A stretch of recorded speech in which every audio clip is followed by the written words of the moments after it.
민수기 우리 같이 보려고 합니다. 지금 민수기가 벌써 6장까지 이미 와 있는데요. 이 민수기는 너무나도 중요한 본문입니다. 우리 아이들도 지금 큐티책을 보는데 지금 저희 초등학교 큐티책은요. 여기에 이 본문의 일부만 적고 있어요. 그래가지고 같이 보다 보니까 이 민수기에 이게 무슨 내용인지 제가 봐도 알 수 없을 정도로 중간에 띄워놓은 거예요. 여러분 보면 아시겠지만 민수기는요.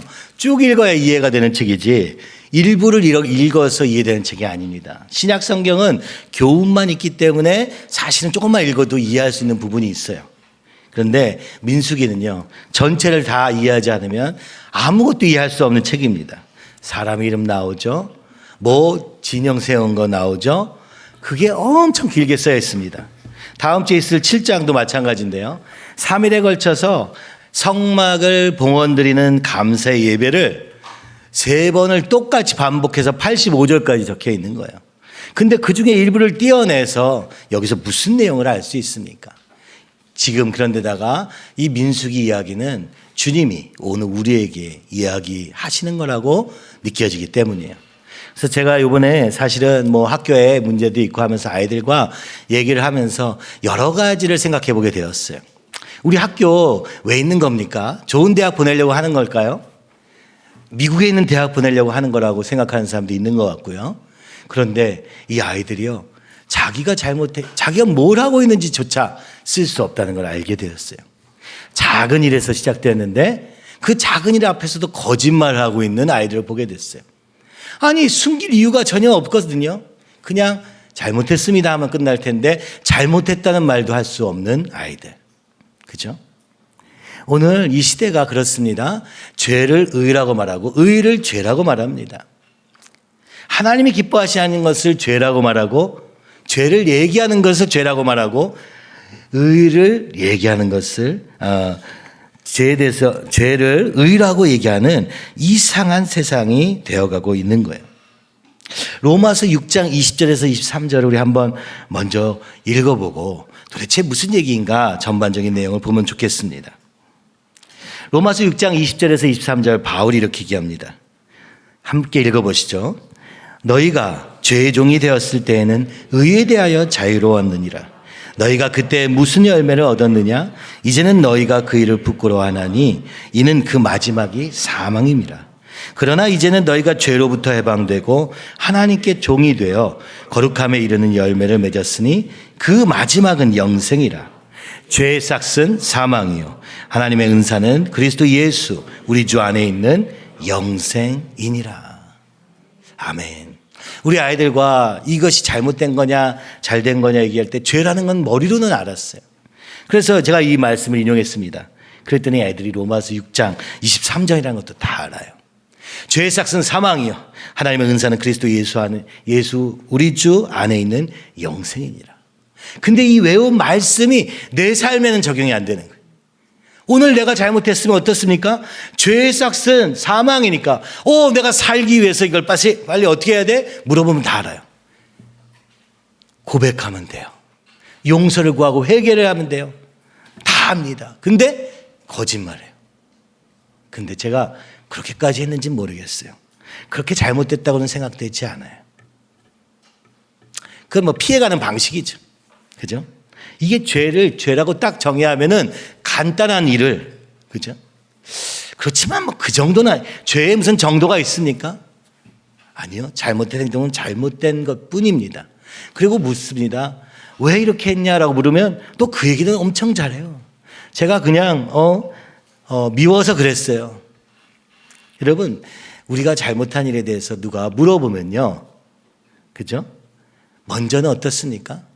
잘못했습니다부터 해야 되는 거 아닐까요? 그죠? 근데 이렇게 얘기합니다. 재밌어서 그랬어요. 무슨 얘기인가요? 전 처음에 이게 이해가 안 됐어요. 그래서 얘기를 하다 보니까 아이들한테 기준이 없는 걸 알게 됐어요. 교회에서는요, 죄는 이거다. 막 혼내기도 하고, 그죠? 선생님들이 그러기도 하고. 그래요. 근데 애들이 집에 가면요, 전혀 그런 게 없는 거예요. 그러니까 어떻게 합니까? 숨기는 거예요. 거짓말하면 돼요. 왜 이렇게 계속 거짓말하니? 3번이나 연속해서 계속 거짓말하는 아이들을 보면서 왜 이렇게 얘기했니? 그랬더니 그렇게 얘기합니다. 숨길 수 있을 줄 알았어요. 넘어갈 줄 알았어요. 그래서 눈치를 보는 거예요. 넘어가나 안 나가나. 근데 우리는 어때요? 그래요. 우리 아이들이니까 뭐 그럴 수도 있지. 이런 마음이 다 있잖아요. 저도 우리 아이들 보면서 그런 생각 참 많이 했던 것 같은데 그럼 어떡합니까? 넘어가요. 그러면 애들은 어떻게 돼요? 그 죄에 대한 해결을 보지 않은 채 이렇게 넘어가면 되는구나. 이걸 알기 시작해요. 우리 아빠는 이렇게만 얘기하면 넘어가요.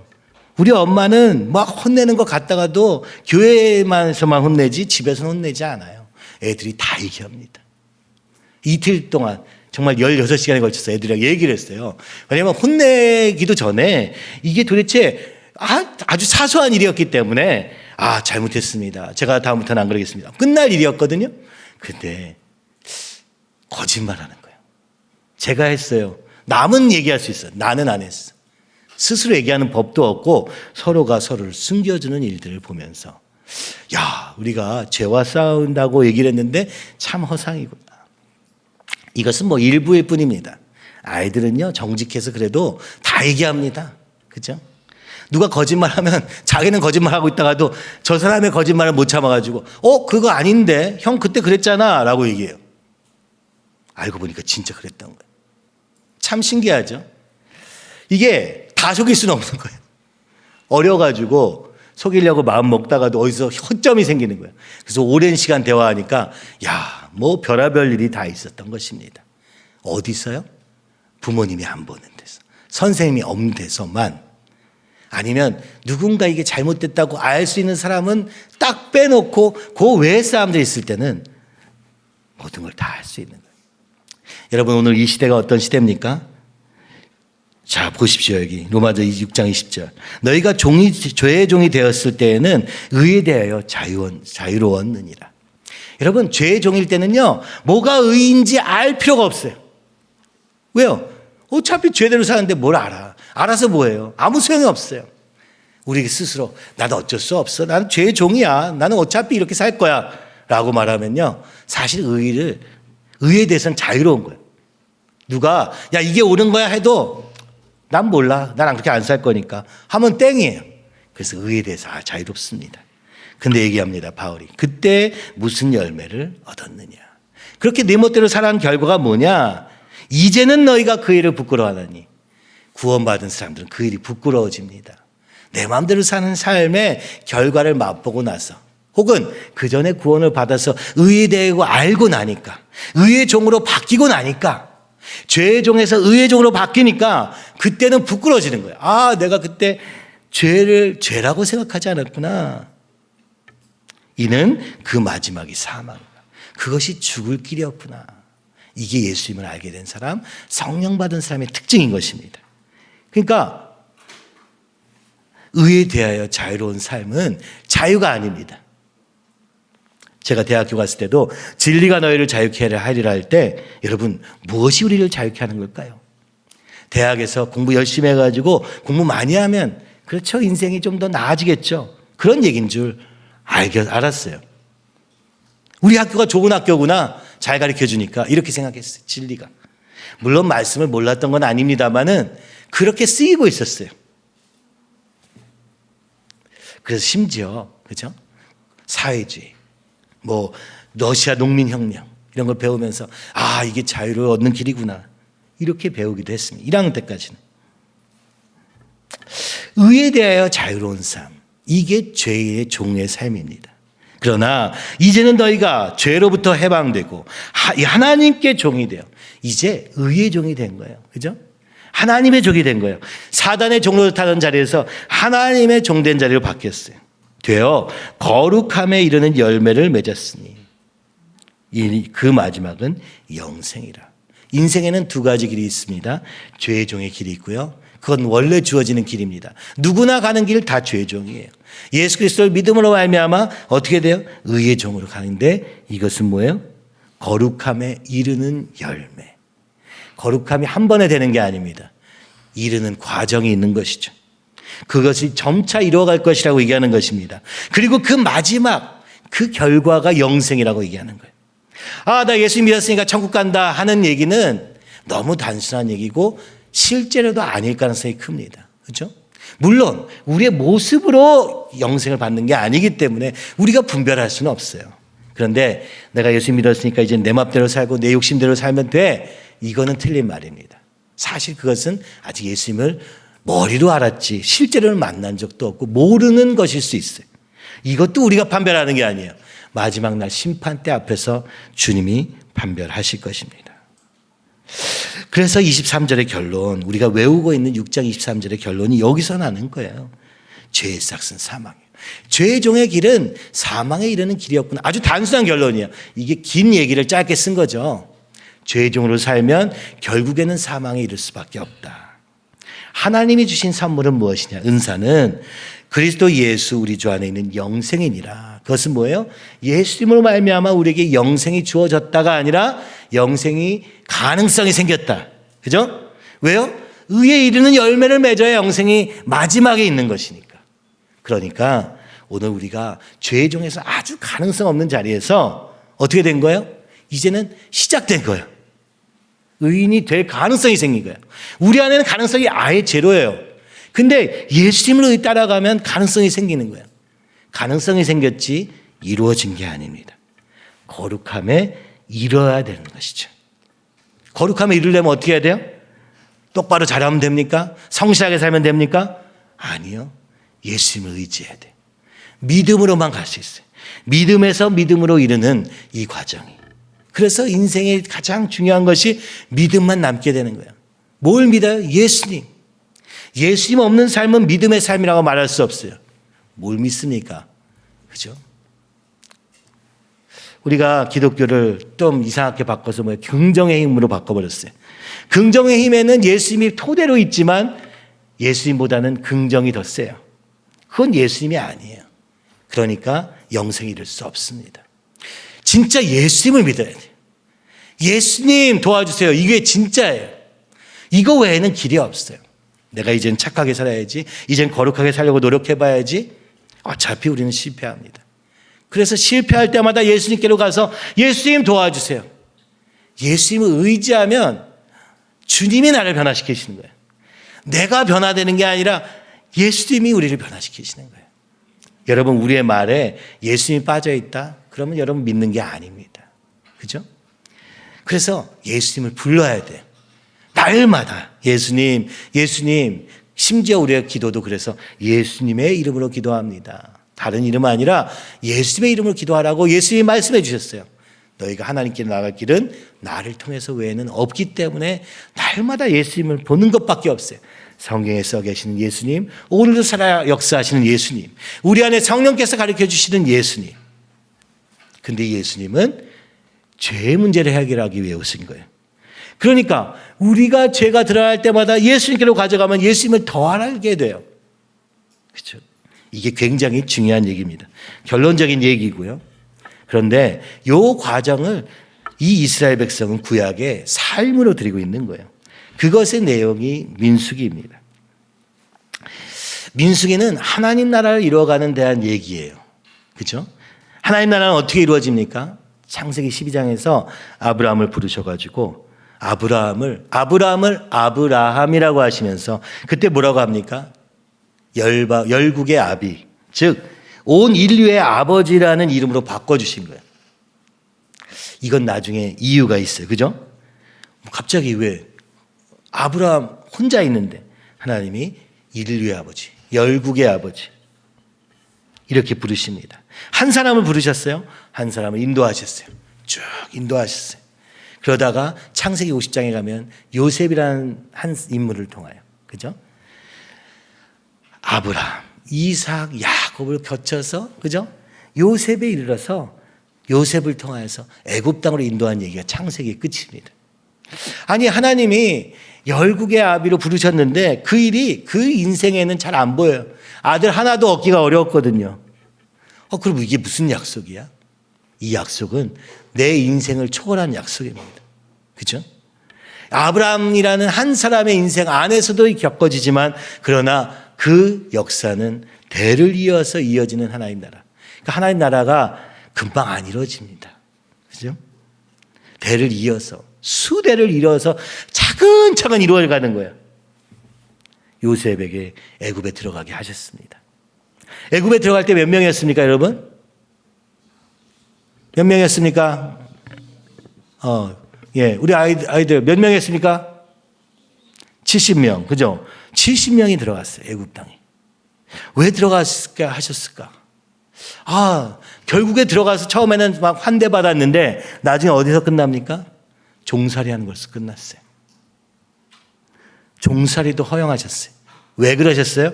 보니까 애굽에서 나올 때 오늘 민수기가 바로 이 숫자 세는 장면인데 출애굽한 이스라엘 백성의 수를 세보니까 60만 대군의 민족이 된 거예요.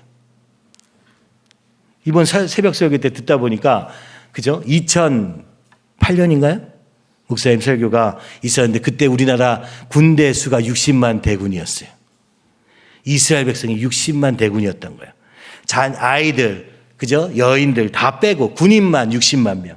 엄청난 민족으로 키우신 거예요. 하나님이 아브라함을 부르셔서 열국의 아부로 부르신 지 한참 지난 후에 애굽 땅에서 종살이하면서 그들이 60만 명, 풍요로운 땅에서 보호받으면서 키워진 거예요. 그게 60만 명이나 된 것입니다. 그러나 그들은 애굽의 노예가 될 수밖에 없었어요. 그래서 민족을 이루신 백성을 60만 명이나 키우신 하나님은 그 다음 걸음을 걷게 하십니다. 그게 뭐예요? 출애굽이에요. 우리가 자연적으로 태어나면 세상의 종노릇하고 죄의 종노릇할 수밖에 없는 것을 보여주신 것과 같이 비록 그들을 하나님의 백성으로 부르셨지만 애굽 땅에서 노예 생활을 하게 하시고 그러나 그 속에서 아주 하나님의 축복을 주셔가지고 60만 대군이나 되게 하시고 그러고 보니까 지금은 군인이 몇 명일까요? 여러분 혹시 아시나요? 60만 명은 아닐 것 같은데 그죠? 40? 될까요? 모르겠어요. 어찌됐든 이스라엘 백성보다 더 적어졌죠. 어찌됐든 그건 지나가고 어찌됐든 60만 대군을 민족으로 키우셨습니다. 모세를 통해서 출애굽하게 하신 그 주님이 모세라는 한 사람을 통해서 말이죠. 그 말씀을 따라갈 한 사람을 통해서 아브라함 한 사람을 통해서 그러셨던 것처럼 노예 한 사람을 통해서 출애굽하게 하십니다.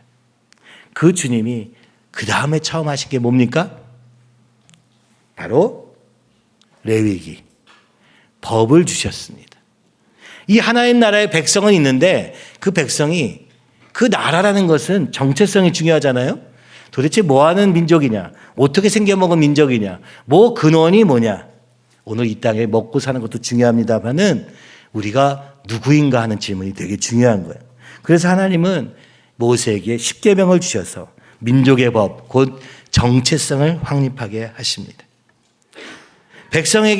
백성과 법을 주시고 이제는 땅을 주시려고 하는 거예요. 이게 나라의 3요소입니다. 백성과 왕과 땅. 바로 이것이 모세오경의 내용의 전부거든요. 하나님 나라를 아브라함을 통해서 부르시고 그 다음에 왕을 보내시는데 이 왕이 뭐냐? 법입니다. 하나님이 왕 되시는 민족 되시기 위하여서 그들에게 율법을 주셨어. 그리고 성막을 주셨어. 그들 가운데 임재하시는 왕으로 임하게 하신 후에 그 왕과 함께 어디로 갑니까? 주님이 주실 땅, 가나안 땅으로 인도하시는 것이 모세의 오경의 이야기고 오늘 민수기의 배경입니다. 이 땅을 살면서 그죠? 우리는 노후를 어떻게 할 것인가? 우리의 자녀의 미래는 어떻게 할 것인가? 이런 걸 생각해요. 먹고 죽는 것에, 먹고 살다가 죽는 것에 우리가 전부라고 생각합니다. 그죠? 이것은 하나님 백성이 아닙니다.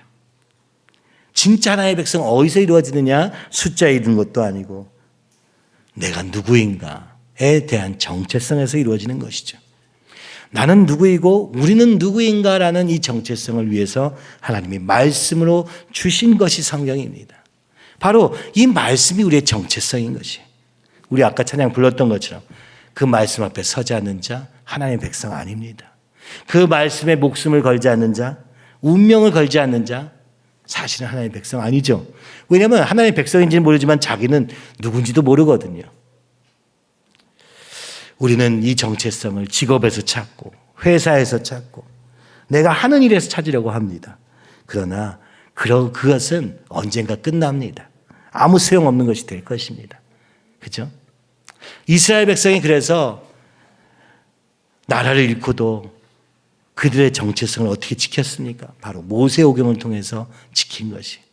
하나님의 백성으로서의 정체성이 어디에 있든 어느 나라에 속하든 어느 곳에 가든 변하지 않고 나라 없이도 나라를 지킬 수 있었던 그 원인이 뭐입니까? 바로 이 정체성에 대한 얘기예요. 오늘 그리스도인이라는 것도 이 말씀의 정체성 없이는 절대로 안 이루어집니다. 너와 내가 모여가지고 비슷한 모습이 될 수 있습니까? 불가능합니다. 자, 민수기에 대해서 좀 설명하려고 합니다. 민수기의 책 제목은 뭡니까? 민, 백성, 기록하다. 영어로는 이걸 해서 넘버스라고 해요. 숫자라는 뜻입니다. 백성의 숫자라는 뜻이고요. 한자로는. 백성의 수를 세는 내용이기 때문에 민수기라고 얘기하는 것이죠. 처음과 마지막에 백성의 수를 세고 끝납니다. 출애굽했을 때 백성의 수와 그 다음에 이 가나안 땅 들어가기 전에 백성의 수를 세고 끝나는 게 민수기의 처음과 마지막이에요. 그러나 히브리어에서의 내용은 항상 그렇듯이만 히브리서의 책 제목은 첫 번째 단어가 책 제목이거든요. 그게 바로 바밋 바르, 광야에서라는 것입니다. 그러니까 광야에 대한 내용이라는 것입니다. 민수기는. 이 민수기는 잘 읽혀지지 않아요. 읽어보면 어렵습니다. 왜 그렇습니까? 책이 읽기도 어려운 건 내용 파악하기도 어렵지만 내용을 파악해도 잘 읽지 않습니다. 왜 그러냐면 이스라엘 민족의 실패만 담겨 있기 때문입니다. 실패만 자꾸 드러나는 거예요. 죄만 드러나는 거예요. 하나님이 이렇게 영광스러운 나라로 거룩한 땅으로 인도하고 계시는데 이스라엘 백성은 거기서 원망불평으로 실패하고 결국에는 우상 숭배로 실패하는 그 실패가 반복되기 때문에 특히나 우리가 그죠? 구약 백성이 아닌 다음에는 이스라엘 민족이 아니고는 이 민수기를 잘 안 읽는 거예요. 우리는 어떤 걸 읽어요? 승리한 내용만 읽고 싶습니다. 다니엘, 그죠? 이야기, 요셉 이야기, 다윗 이야기 이런 건 좋아요. 근데 민수기 이야기는 우리와 상관없는 것 같아요. 우리는 이렇게 생각합니다. 예수님의 보혈이 있으니 우리는 절대 실패하지 않을 거야. 내 뜻대로 다 될 거야. 여러분 실제로는 그렇지 않습니다. 이 실패가 굉장히 많이 있지만 저는 이렇게 보여집니다. 광야에서라는 책 제목과 같이 이 책은 광야 훈련에 대한 책입니다. 훈련은 어떻습니까? 훈련했는데 처음부터 훈련 딱 시작했는데 농구 훈련 딱 시작했는데 골을 계속 넣어. 이런 일이 있을 수 있을까요?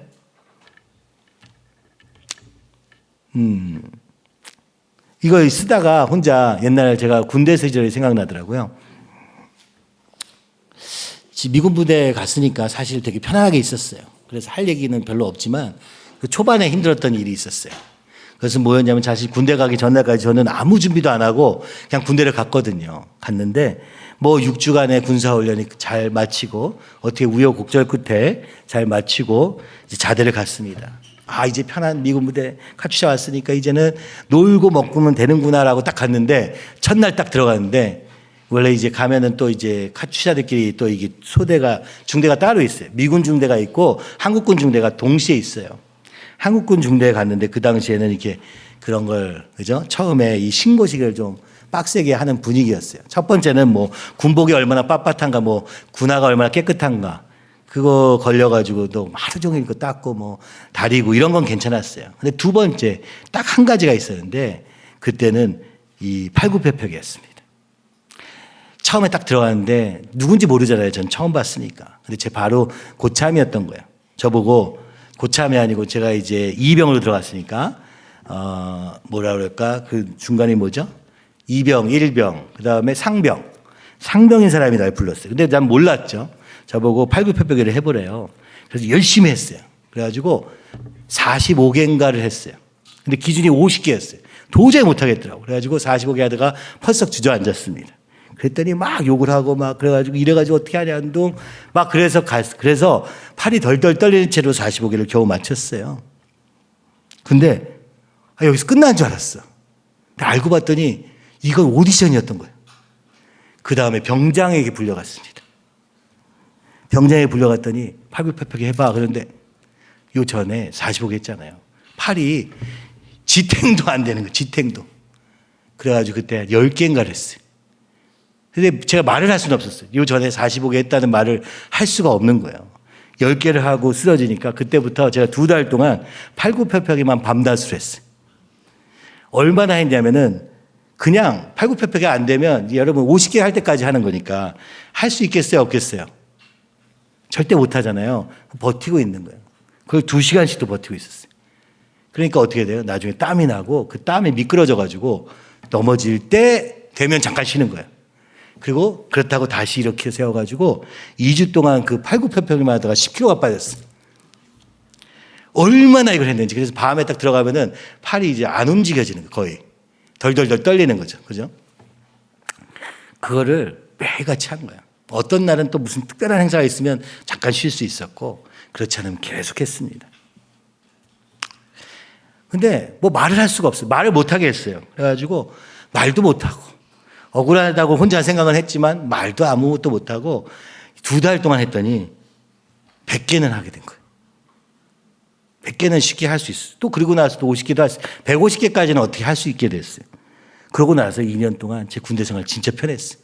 왜냐하면 미군 부대는 뭐 몇 개월에 한 번씩 팔굽혀펴기 훈련을 하는데 그죠? 미군 중에 진짜 잘하는 사람은 그 2분 동안에 막 200개도 한 사람이 있지만 뭐 우리는 그렇게까지 안 하면 되니까 50개만 하면 됐거든요.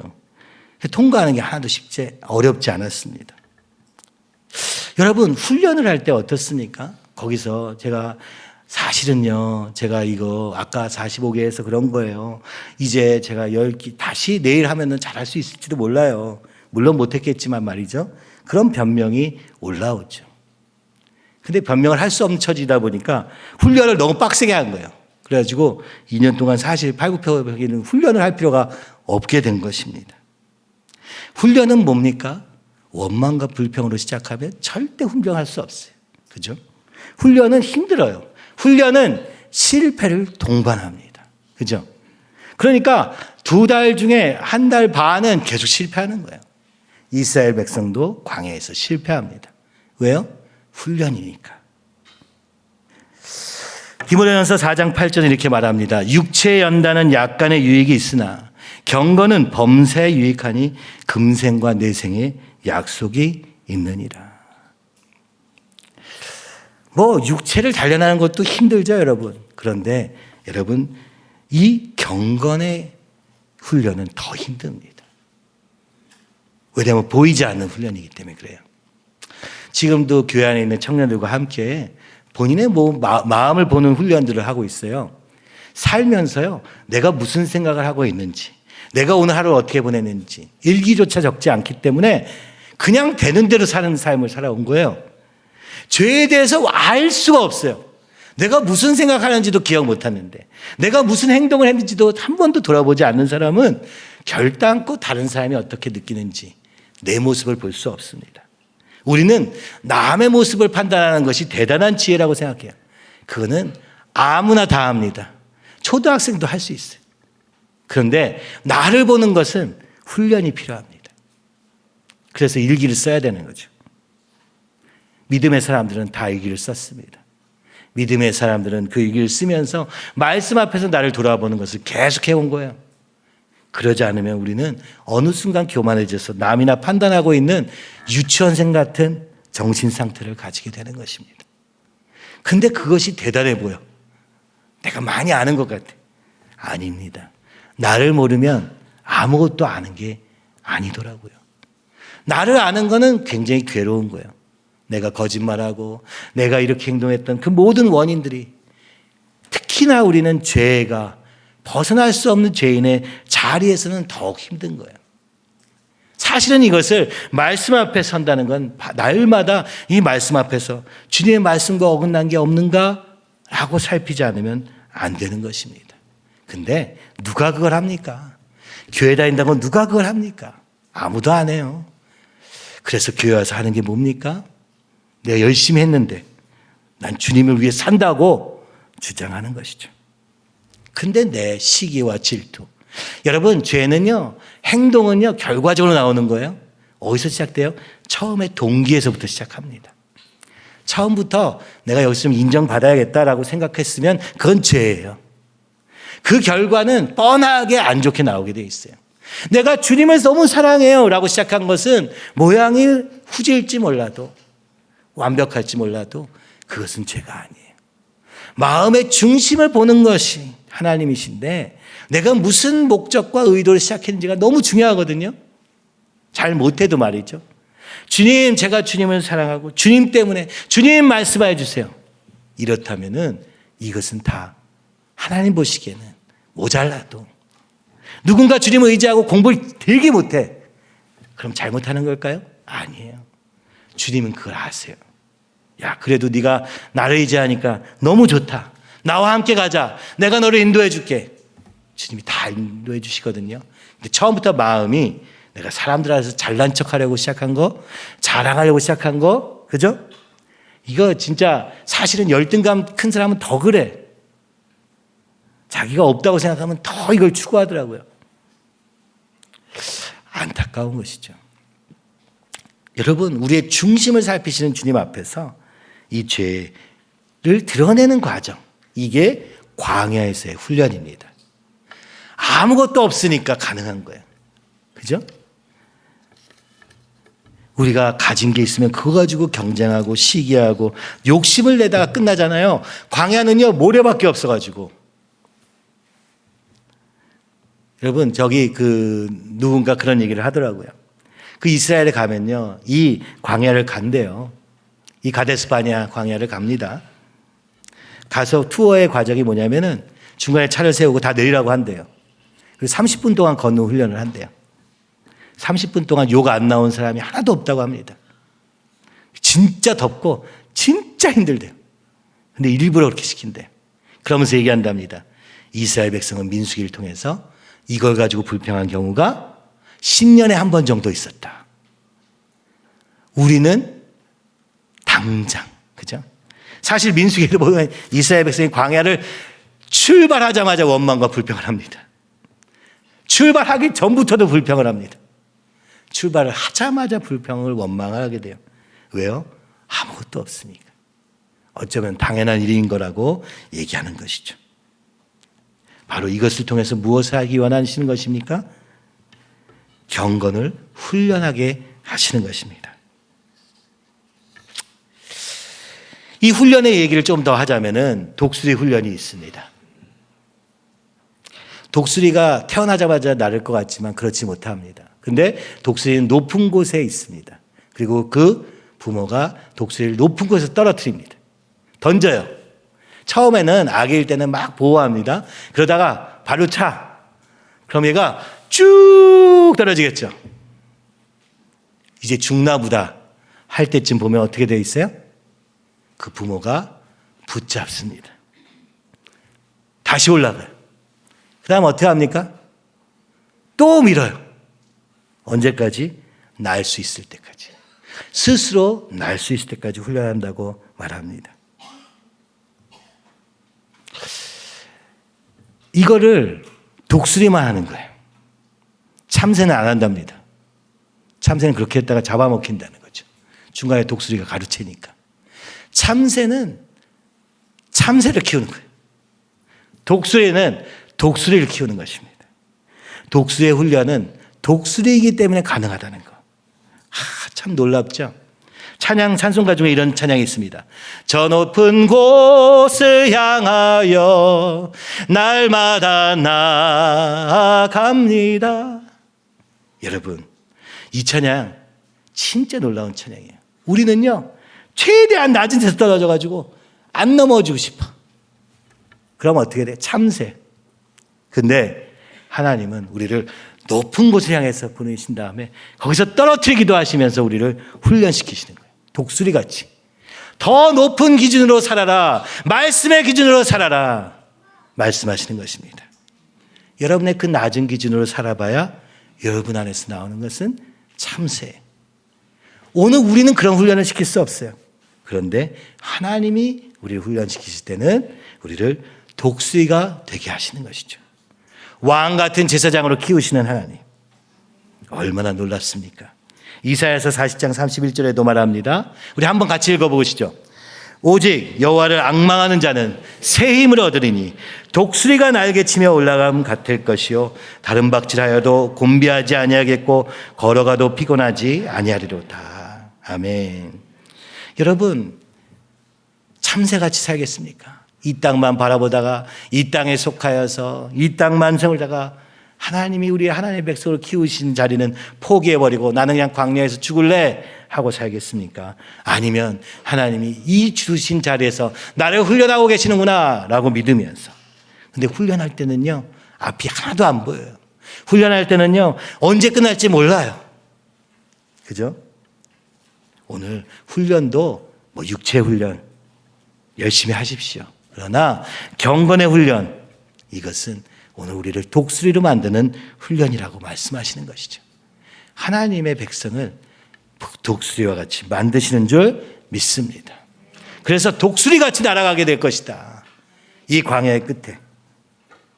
빌립보서 3장 12절, 항상 제가 붙잡고 있는 말씀입니다. 바울이 이렇게 말합니다. 내가 이미 얻었다함도 아니요 온전히 이루었다함도 아니라 오직 내가 그리스도 예수께 잡힌 바 된 그것을 잡으려고 달려가노라. 이걸 볼 때마다 이런 생각이 들어요. 독수리같이 쭉 떨어져요. 주님, 나는 능력이 없어서 맨날 떨어지고 있어요. 근데 주님이 붙잡고 계세요. 어느 순간 보니까. 그래서 두려워하지 않는 것입니다. 주님이 붙잡으실 게 분명하기 때문에, 주님이 일하실 것이 분명하기 때문에 우리의 삶에 우리 자녀들이 이런 모험을 했으면 좋겠어요. 주님을 붙잡고 다른 거 붙잡으면 말짱꽝이에요. 괜찮은 것 같아도 말짱꽝입니다. 주님 안에 붙잡힌 바 된 자녀가 되기를 간절히 소원합니다. 그러면 여러분 어떻게 하겠습니까? 이 자녀들을 물고 빨고 예쁘다만 하지 마시고, 그죠? 주님 앞에 던져, 주님 앞에 내놓아야 돼. 하나님의 사람들은, 그죠? 하나님 사람들에게는 하나님이 항상 시험하세요. 내 신을 벗으라. 우리가 그렇게 사랑하고 그렇게 아끼는 그 모든 것을 주님 앞에 드리라. 내 형제와 자매, 내 부모까지 미워하지 않으면 나를 따를 수 없느니라. 이게 나시린의 규정입니다. 하나님의 사람은 다른 것에 묶이지 않는 거예요. 사람에도 묶이지 않는 거예요. 상황에도 묶이지 않고 오직 주님께만 묶여있는 사람. 이 사람이 하나님의 사람입니다. 이 사람이 말씀 앞에 선 그 한 사람입니다. 그 한 사람을 통해서 그 한 사람이 살고, 그 한 사람을 통해서 그 가정이 살고, 그 한 사람을 통해서 이 교회가 살고, 그 한 사람을 통해서 이 세상이 사는 것입니다. 이게 성경의 원리인 것이죠. 아브라함 한 사람을 통하여, 이삭 한 사람을 통하여, 야곱 한 사람을 통하여, 요셉 한 사람을 통하여, 그리고 모세 한 사람을 통하여 여러분 가정에 이 한 사람이 되시기를 기도하시기 바랍니다.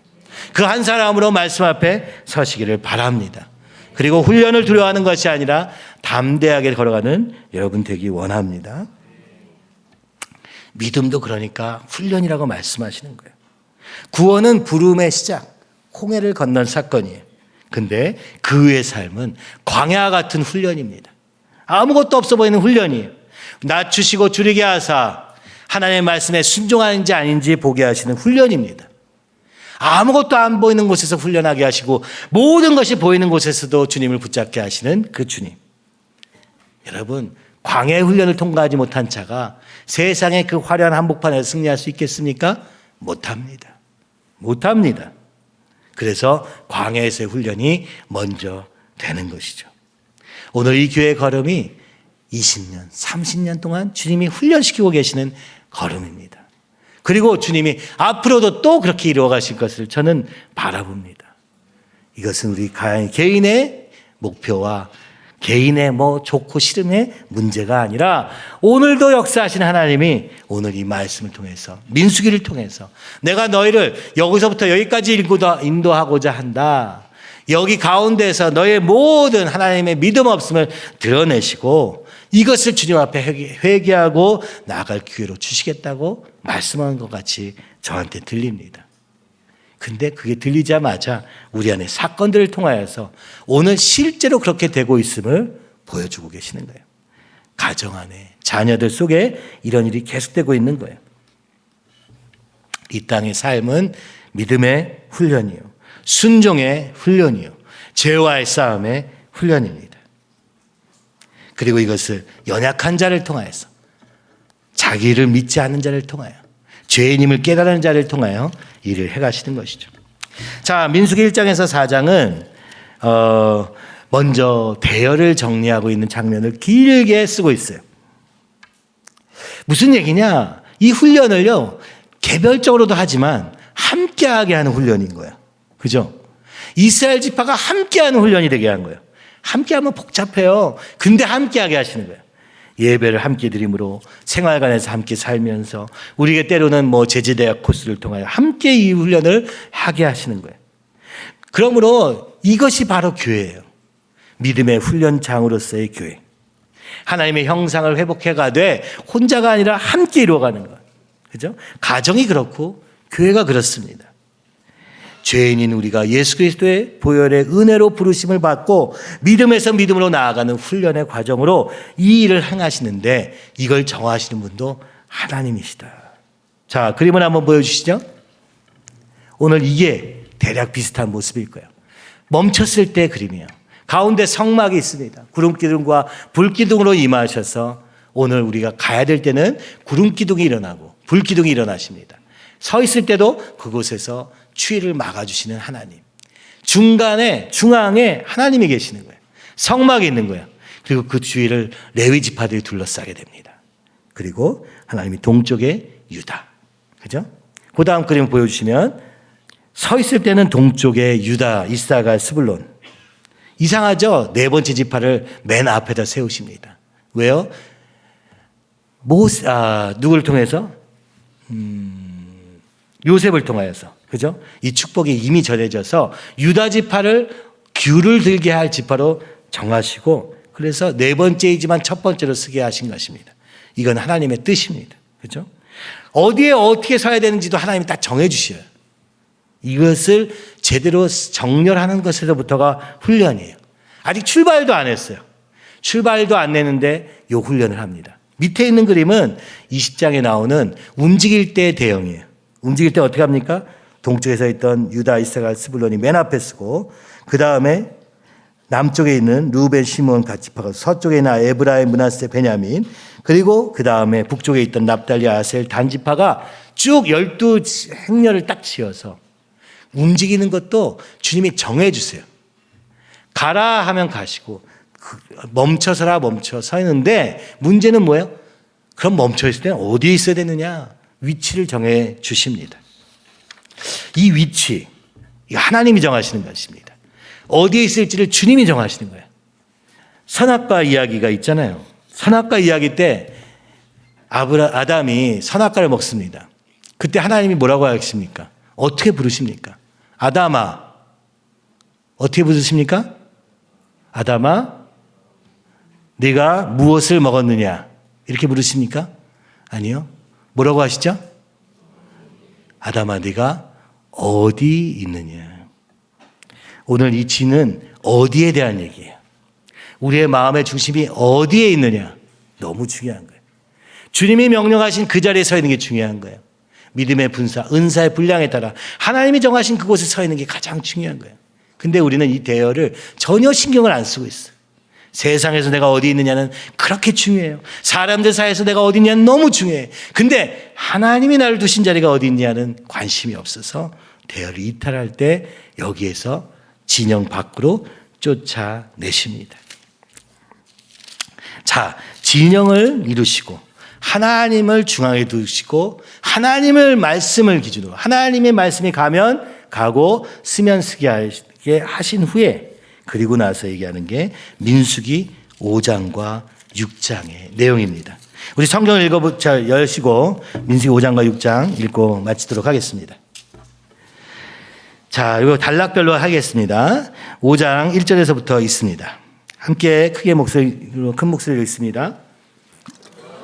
모세에게 말씀하여 이르시되 이스라엘 자손에게 명령하여 모든 나병 환자와 유출증이 있는 자와 주검으로 부정하게 된 자를 다 진영 밖으로 내보내되 남녀를 막론하고 다 진영 밖으로 내보내어 그들이 진영을 더럽게 하지 말라.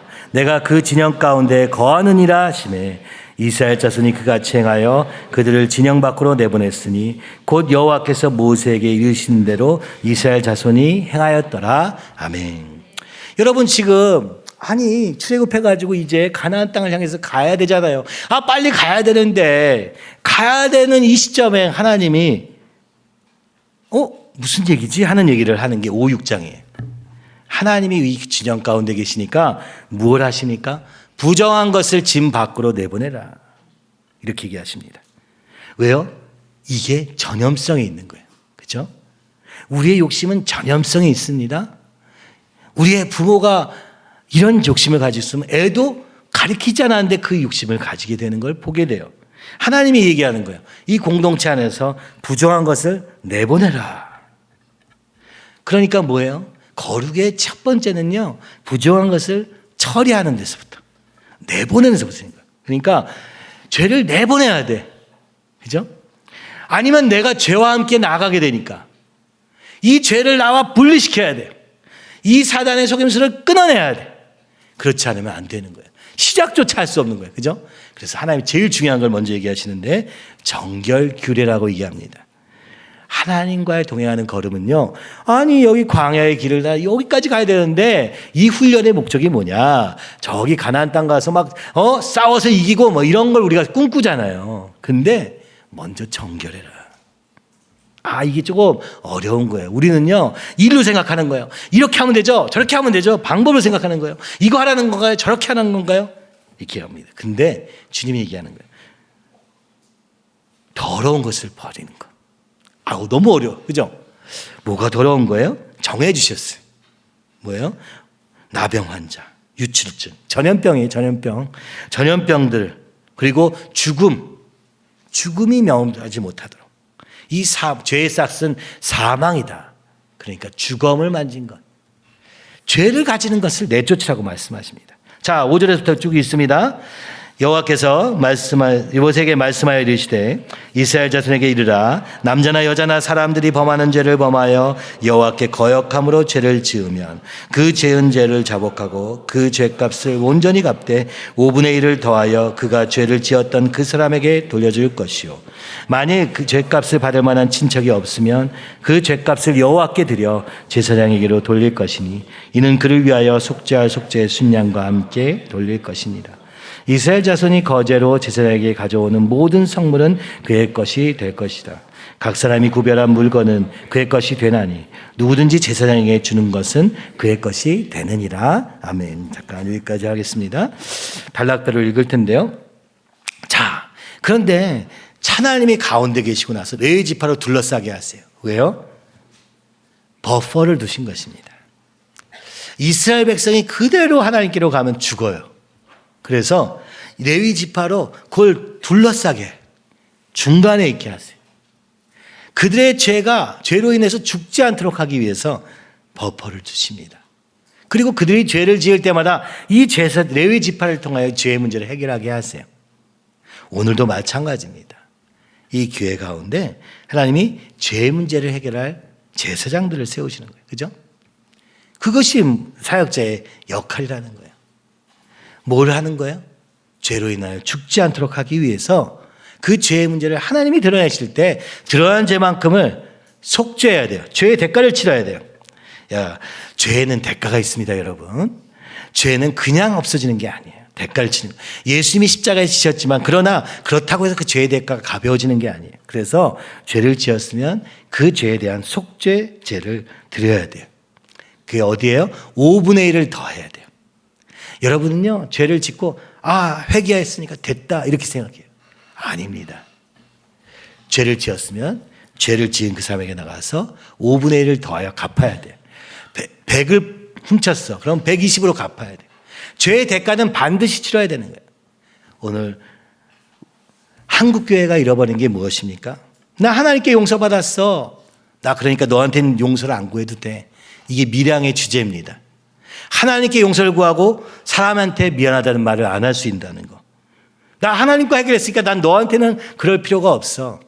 그래서 죄를 짓고도 교회 안에서는 뭐 누구한테 가서 뭐라고 말하는지 모르겠으나 세상 속에서 내 승질대로 하고 내 원함대로 했던 그 모든 죄의 대가에 대해서는 모른 척하는 거예요. 사기도 치고요, 심지어 교인 중에서. 그리고 헌금 드리면 된다고 생각해요. 아닙니다. 여기서 얘기하는 거예요. 죄를 지은 사람한테 가서 20%를 더해서 돌려주라. 이것이 오늘 우리가 다시 지켜야 될 거예요. 누군가에 내가 잘못한 게 있어요. 그러면 내가 주님께 가서 주님 죄송합니다 하고 나는 끝났어. 나 이제 자유야. 이럴 수 있습니까? 절대 안 됩니다. 이 공동체를 있는 한은 더욱 그래요. 왜 그러냐면 이스라엘 백성에게는 사람만 있었던 게 아니에요. 소와 양이 있었어요. 그것도 수없이 많았어요. 그들이 함께 가니까 어떤 일이 벌어졌겠어요? 맨날 섞이고 막 이 양들이 어디 갔는지 뭐 찾을 기도 없고, 그죠? 어떻게 했어요? 몰래 빼앗고 내 거인 것처럼 하고, 그러니 자주 있는 거예요. 함께 모여있으니까 아주 복잡해. 그래서 이걸 먼저 정합니다. 누군가께서 훔친다, 당연한 것으로 여긴다, 120%로 갚아라. 말로 갚으라는 얘기 아닙니다. 물질로 갚아라. 이 일을 누가 합니까? 제사장이 중간에 가서 이 중재 역할 하는 거예요. 너 이거 훔쳤지? 갚아라고 해주는 게 이 제사장들의 역할이라는 거예요. 그죠? 죄를 드러내는 거, 죄의 대가를 치르게 하는 거, 이게 분명한 것이죠. 원래 죄의 대가는요, 죽음이에요. 하나님 앞에서는 원래 죽어야 돼. 그러나 하나님이 이것을 감면해 주시는 거예요. 그러나 대가 없다라고 말할 수는 없는 거예요. 그렇죠? 반드시 이것을 대가를 치르는 훈련. 대가가 있다는 걸 인식을 먼저 해야 그 대가를 치러주신 주님이 감사하죠. 뭐 주님은 십자가에 죽으셨는데, 그죠? 당연히 죽으셔야지 하면서 맨날 내가 십자가에 못 박아. 이런 사람은요, 죄의 대가를 몰라서 이러는 거예요. 그렇죠? 그래서 먼저 이 죄의 대가에 대해서 얘기하십니다. 그 다음에 11절부터 쭉 있습니다. 여호와께서 모세에게 말씀하여 이르시되 만일 어떤 사람의 아내가 탈선하여 그의 남편의 눈에 숨겨 드러나지 아니하였고 그 여자의 더러운 일에 증인도 없고 그가 잡히지도 아니하였어도 그 남편이 의심이 생겨 그 아내를 의심하였었는데 더럽혀졌거나 또는 그 남편이 의심이 생겨 그 아내를 의심하였거나 그의 아내를 데리고 제사장에로 가서 그를 위하여 보리가루 10분의 1 에바를 헌물로 드리되 그것에 기름도 붓지 말고 유향도 두지 말라. 이는 의심의 소재요 죄악을 생각나게 하는 기억의 소재라. 제사장은 그 여인을 가까이 오게 하여 여호와 앞에 세우고 토기에 거룩한 물을 담고 성막 바닥에 티끌을 취하여 물에 넣고 여인을 여호와 앞에 세우고 그의 머리를 풀게 하고 기억나게 하는 소재물 곧 의심의 소재물을 그의 두 손에 두고 제사장은 저주가 되게 할 쓴물을 자기 손에 들고 여인에게 맹세하게 하여 그에게 이르기를 네가 내 남편을 두고 탈선하여 다른 남자와 동침하여 더럽힌 일이 없으면 저주가 되게 하는 이 쓴물의 해독을 면하리라. 그러나 내가 내 남편을 두고 탈선하여 몸을 더럽혀서 내 남편 아닌 사람과 동침하였으면 제사장이 그 여인에게 저주의 맹세를 하게 하고 그 여인에게 말할지니라. 여호와께서 내 넓적다리가 마르고 내 배가 부어서 내가 내 백성 중에 저주거리 맹세거리가 되게 하실지라. 이 저주가 되게 하는 이 물이 내 창자에 들어가서 내 배를 붓게 하고 내 넓적다리를 마르게 하리라 할 것이요 여인은 아멘 아멘 할지니라. 제사장이 저주의 말을 두루마리에 써서 그 글자를 쓴 물에 빨아놓고 여인에게 그 저주가 되게 하는 쓴물을 마시게 할지니 그 저주가 되게 하는 물이 그의 속에 들어가서 쓰리라. 제사장이 먼저 그 여인의 손에서 의심의 소재물을 취하여 그 소재물을 여호와 앞에 흔들고 제단으로 가지고 가서 제사장은 그 소재물 중에서 한 움큼을 취하여 그 여자에게 기억나게 하는 소재물로 제단 위에 불사르고 그 후에 여인에게 그 물을 마시게 할지라.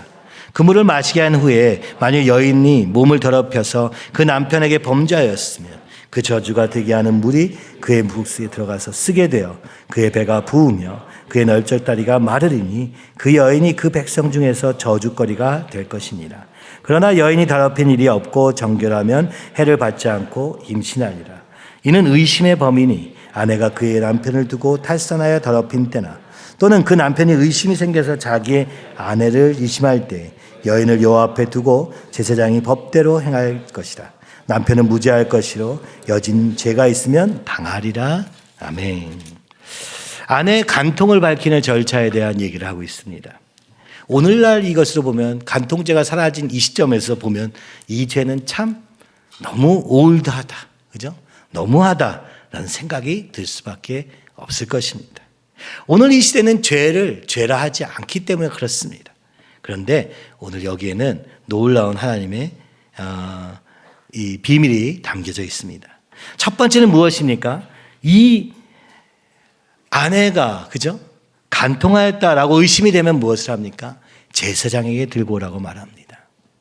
이 당시, 지금도 이 중동의 법으로는 만약에 아내 간통을 의심하면 바로 돌로 쳐 죽이는 법이 있었던 것이죠. 이게 함무라비 법전에 있는 눈에는 눈, 이에는 이의 결과입니다. 물어보지도 않고 자기 마음대로 행할 수 있는 것을 막기 위해서 제일 먼저 무엇을 하느냐? 제사장에게 들고 가게 하는 것이죠. 분나고 막 화가 날지라도 그것을 하나님 앞에 들고 가라고 하는 것입니다. 그리고 하나님께 소제를 드립니다. 여기는 기름도 붓지 않습니다. 왜냐하면 이것은 의심의 소제이기 때문에. 이것은 하나님이 기뻐하시는 소제는 아니지만 사람들 가운데 일어나는 것이죠. 12지파가 함께, 그죠? 이스라엘 백성만 아니라 이방 민족까지 함께 살면서 이 가정을 해치고 이 공동체를 해치는 이 죄에 대해서 하나님이 아주 무섭게 얘기하시는 것이죠. 그러나 아주 무섭게지만 방법을 아주 정확하게 지정해서 말씀해 주십니다. 그러면서 그것을 뭐라고 얘기합니까? 이 소재를 뭐라고 한다고요? 의심의 소재. 그리고 이것을 또 다른 말로 죄악을 기억나게 하는 소재. 여러분, 간통죄를 저질렀어요. 기억이 안 날까요? 기억이 안 나는 척 하겠죠. 그래서 이 소재를 기억나게 하는 소재라고 해요.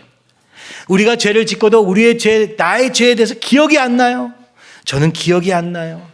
그러면 끝난다고 생각합니다. 오늘 세상의 법은 이것을 가릴 수 없어요. 증거를 찾아서 그 증거 법대로 행하는 것, 이것을라고 말하는데 하나님의 거룩의 기준으로는 그렇다면 하나님 앞에 들고 나가 기억이 나게 하는 소재를 드리라고 말합니다. 이것은 무엇입니까? 의심의 소재라고 말합니다. 무슨 얘기입니까? 우리 모두가 죄인임을 인정하라고 말하는 것이죠. 죄의 가능성이 우리에게는 없다고 말할 수 없다는 것입니다. 그래서 의심의 소재를 하나님 앞에서 드리라고 하는 것이죠. 내 감정으로가 아니라 내 판단으로가 아니라 하나님 앞에 들고 와서 하나님의 법대로 하게 하시는 것입니다. 성전의 물과 땅에 있는 티끌을 섞어서 먹은들 어떤 해가 있겠습니까? 그러나 그것을 하나님 앞에 들고 나가서 만약 내가 죄를 지었으면 이것으로 말미암아 내가 그 대가를 치르겠습니다라고 선언하게 하고, 그래서 만약 진짜 내가 죄를 지었으면 이 저주가 내게 임할 것입니다라고 할 때 제사장이 선포할 때 아멘 아멘 외치게 합니다. 그 여인에게 그대로 하시옵소서. 그리고 나서 이걸 먹는 거예요. 그러고 나면 기억나게 된다. 죄의 대가가 나타나든지 아닌지를 통해서 하나님이 그것을 분별하게 하신다는 것입니다. 그렇죠? 그러니까 이 죄에 대해서 엄중하면서도 동시에 이 죄로 인해서 억울하게 죽는 사람이 없도록 하는, 죄에 대해서는 단호하지만 그 죄인은 살리고자 하시는, 사람은 살리고자 하시는 목적에 이 의심의 소재를 하는 것이죠. 여러분, 오늘 우리가 이미 의인이 되었습니까? 그렇다면 의심의 소재가 필요 없습니다. 내가 이미 거룩하다 말합니까? 그러면 의심의 소재가 필요 없습니다. 오늘 우리 옆에 사람도, 그죠? 하나님의 법 앞에 서도록 하지 않으면 우리는 이렇게 얘기합니다. 우리 아이가 그럴 리가 없어. 우리 가족, 내가 사랑하는 사람이 그럴 리가 없어. 다 그렇겠죠. 세상 법정은 증거를 찾아서 그 대가를 치게 한다면 오늘 우리는 하나님 앞에서 양심으로 주님 앞에 나아가게 하는 것이고 하나님의 법 앞에 서게 하는 것이 이 의심의 소재, 죄악을 기억나게 하는 소재. 뭡니까? 우리가 스스로를 너무나도 잘 속이더라. 우리가 남을 그렇게도 잘 속이더라. 그러니 하나님 앞에 서자라는 얘기를 하고 있는 것이죠. 이것이 공동체를 어떻게 해치겠습니까? 가정을 파괴하고 가정이 파괴된 가정 속에 이 공동체가 유지될 수 있겠습니까? 그렇기 때문에 주님이 이 규례를 먼저 주시면서 정직하라. 사단은 거짓의 영입니다. 그래서 심지어 내가 진짜로 그 거짓을 믿기도 하는 거예요. 사단에게 속으면 그렇죠? 그럴 수밖에 없는 거예요. 그래서 오늘 우리가 이 하나님 앞에 설 때 이 죄악을 기억나게 하시는 하나님, 그 앞에 서지 않으면 안 되는 죄인일 뿐인 것이죠. 6장 함께 읽겠습니다. 여호와께서 모세에게 말씀하여 이르시되 이스라엘 자손에게 전하여 그들에게 이르시다. 남자가 여자가 특별한 서원 곧 나신인의 서원을 하고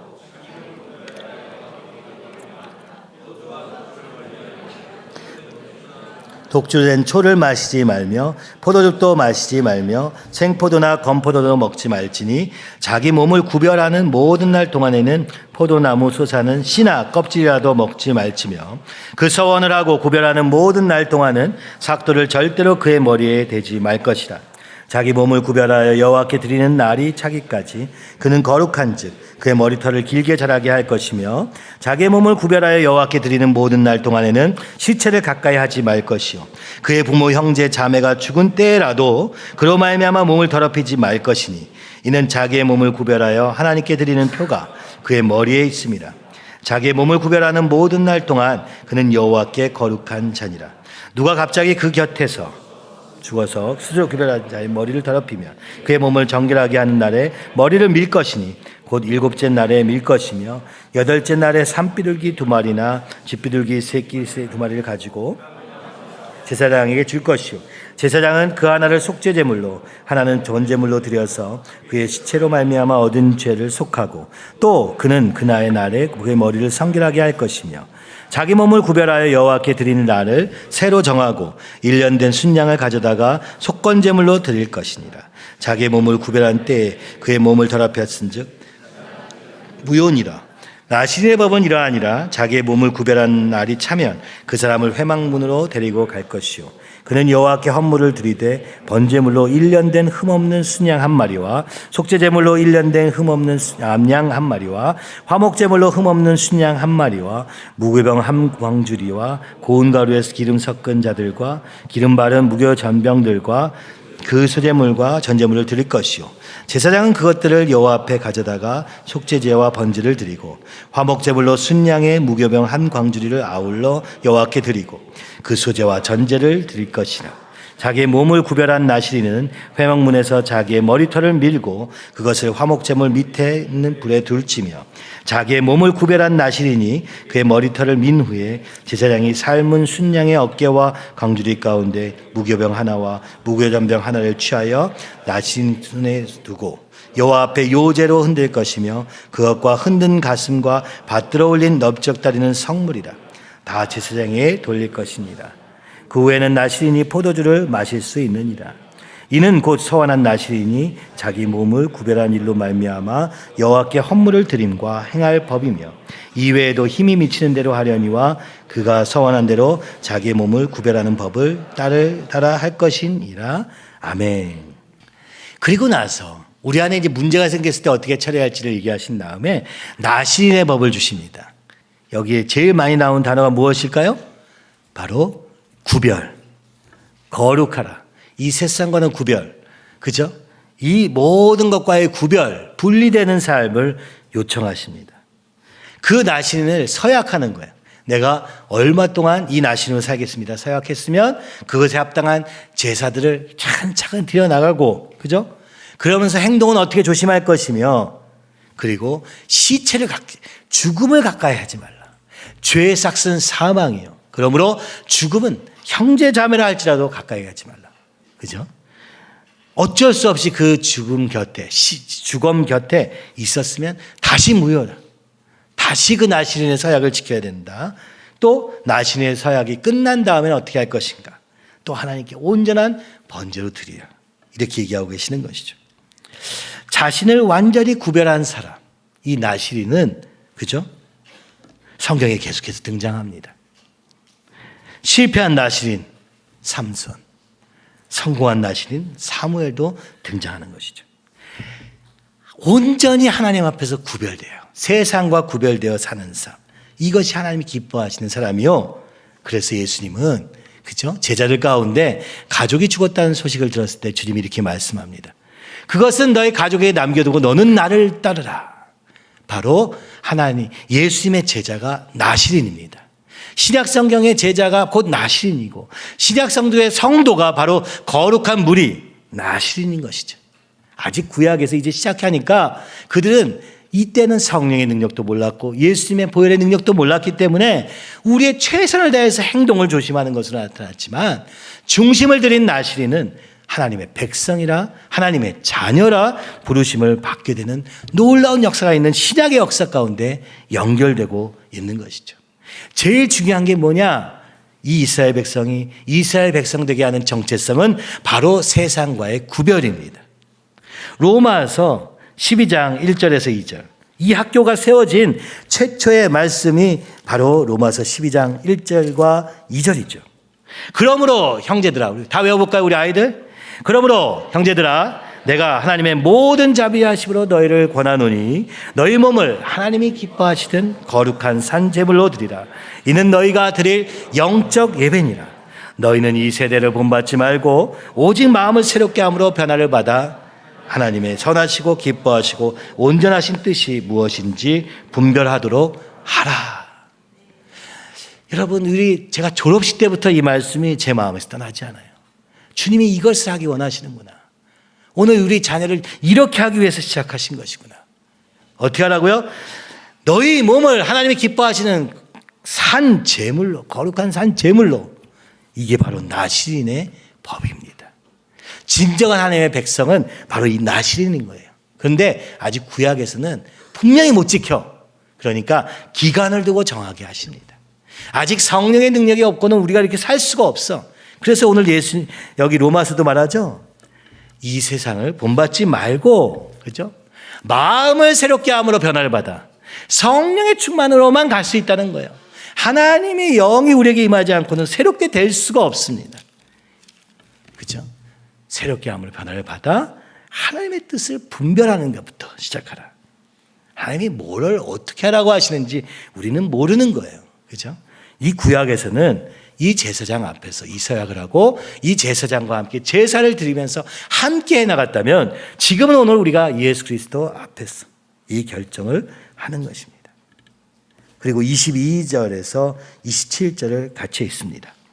여호와께서 모세에게 말씀하여 이르시되 아론과 그의 아들들에게 말하여 이르기를 너희는 이스라엘 자손을 위하여 이렇게 축복하여 이르되 여호와는 내게 복을 주시고 너를 지키시기를 원하며 여호와는 그의 얼굴을 내게 비추사 은혜 비추시기를 원하며 여호와는 그 얼굴을 내게로 향하여 드사 평강 주시기를 원하노라 할지니라 하라. 그들은 이같이 내 이름으로 이스라엘 자손에게 축복할지니 내가 그들에게 복을 주리라. 아멘.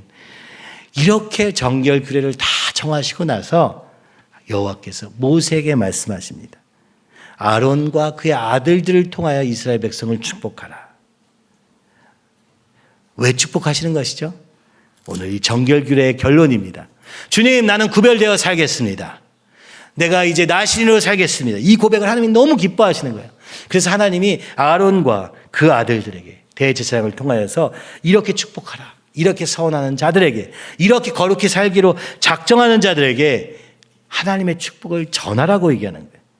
이게 뭡니까? 이게 축도입니다.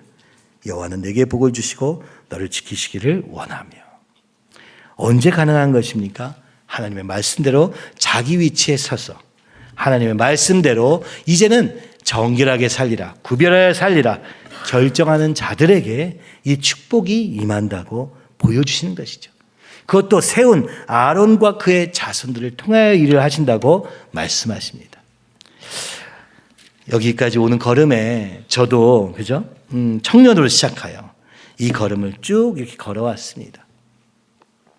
여기 이제 세워진 사역자들도 여러분보다 뒤늦게 시작한 사람도 있고 막 같이 시작한 사람도 있습니다. 그러나 하나님이 그를 아론과 그 아들들이라고 명하시며 그들을 통하여서 축복하실 것을 말씀하십니다. 교회에는 정확한 질서를 주님이 세우십니다. 내가 올라고자 해서 되는 게 아니라 오늘 이 세워진 사역자들을 주님이 세우기를 원하신다는 것을 올 초부터 저는 계속 느끼고 여러분 앞에도 얘기한 것이죠. 미국 여행을 통하여 고목사님과 제육사모님을 세우기 원하시는 주님, 그죠? 하나님이 2020년부터 시작한 모든 걸음을 통하여 신목사님과 같은 마음으로, 그 같은 영으로 함께할 사람들을 우리 김경민 전도사와 구경미 간사에게 주셔서 목사님이 마지막에 하신 건 이 두 사람과 얼마나 매일같이 많은 시간을 보내는지. 왜요? 이 교회의 정체성을 지키기 위해서. 그죠? 주님이 준비하신 걸음입니다. 안 들으면 그만이다. 그렇게 생각하시죠? 하나님 앞에 그렇게 교만한 자세로는 여러분 아무것도 할 수 없습니다. 그러나 오늘 하나님의 질서 안에 있을 때 그 축복이 여러분의 축복이 될 줄 믿습니다.